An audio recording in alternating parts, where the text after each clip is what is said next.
What's crackin'? My name is Hans, and for today's video guys, itatry natin guys i-plus 8 etong aking weapon. So may accuracy to siya and dual damage. So tatry natin siya guys i-plus 8 kasi ang makukuha ko dyan is additional. So try natin sa exchange guys, pakita sa inyo. So dito sa weapon and sa dagger, check natin. Ayun, meron nagbebenta dito ng plus 8. Meron pa nga plus 9 guys oh. So dito sa plus 8 guys, and kunin natin itong accuracy. So ayan, ang makukuha ko dito ay additional accuracy. So balik natin. Additional accuracy ng dalawa, tas basic damage, which is sobrang kailangan ko yan. So ayan, tatry natin i-plus 8 to guys. So guys, wish me luck. So eto, nandito tayo sa Sancona. And habang nagpapa-level tayo, tatry natin dito guys. So wala tayong mapatungan. Okay, bawal din dito. Ayun, pwede. Dito ba pwede? So dito tayo guys sa arawan. Okay, magpapainit tayo. Magpapainit si Kalbo. So tanggalin lang natin yan. So dapat guys is hindi tayo naka-battle mode. Okay, ayan, natanggal na yung battle mode. So check natin kung may pang plus ba ako dito. So inaatake tayo. Okay, so bibili lang tayo sa shop guys. Isa lang naman. Bibili tayo isa, 30k. Okay, so ayun, naatake tayo dito. Lipat lang tayo saglit. So kailangan may mga orasyon ka dito eh. Okay.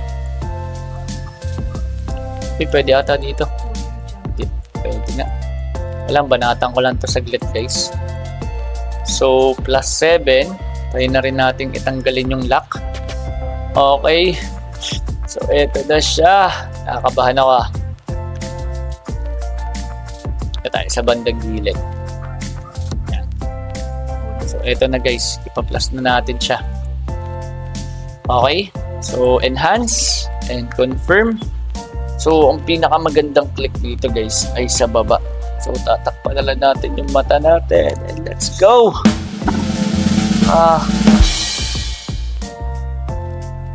Uy! Yes! Plus 8! Okay, di na kailangan gumastos sa collection. Meron na akong 106 na damage. Tapos nadagdagan pa yung accuracy. Okay, 228 na yung base accuracy ko. Thank you, thank you. So, effective lahat ng orasyon na ginawa natin. So, tinanggal ako sa party, yun lang. Uy, sali nyo ako. Nag-upgrade lang eh. Nag-plus lang ako eh. Kinik nyo na. Bad kayo. Ayan guys, so meron na tayo ditong additional 2 accuracy and syempre ng damage. So pwede ko na rin din ito mabenta guys ha. Pwede ito sa exchange. So kung magkakaroon ako ng additional dito guys. Okay, ba't hindi siya nalalabas sa exchange? Kasi naka-equip ata. So pakita natin. So ayan guys, kala pala leeching tayo. So tanggalin natin. Check natin ha. Kasi unbound to guys eh. Ayan, pwede nga siya. So 700 din yan guys. Sobrang laki niyan. And pag in-equip natin yan, syempre 2.5 na growth rate yung nakuha natin. So maraming salamat guys sa panonood. And ito yung naging journey natin kung paano natin na plus 8 yung ating weapon. So di ko nire-recommend na gawin nyo ito guys ha. Nakadepende yan sa inyo. So free to play lang din naman tayo. Pero yun nga, katulad ng galawan natin, lagi tayo may backup.